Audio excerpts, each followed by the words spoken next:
तुमने लालच में आकर एक धर्मपरायण राजा को इतने दिन तक बंदी बनाकर रखा है और इन प्रजाजनों को भी संकट में डाला है।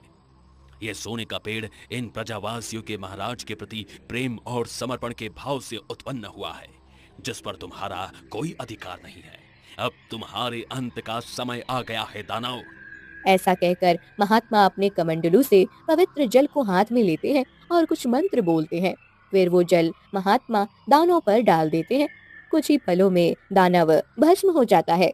दानव का अंत होते ही महाराज भी मुक्त हो जाते हैं। महात्मा जी, आपका बहुत बहुत धन्यवाद। आज आपके कारण ही हमारे महाराज सुखपूर्वक बच पाए हैं। आप नहीं होते तो ये सोने का पेड़ हमें प्राप्त नहीं हो पाता। परंतु महात्मा जी, मेरा आपसे अनुरोध है कि आप कृपया इस सोने के पेड़ को आप लुप्त कर दीजिए। दानव की तरह किसी भी प्रजावासी के मन में सोने का लालच उत्पन्न हो गया तो बड़ी समस्या निर्माण हो सकती है। सभी प्रजावासियों को राजा राम की बात सही लगती है। सब की बात मानकर महात्मा जी अपनी शक्ति से उस सोने को लुप्त कर देते हैं।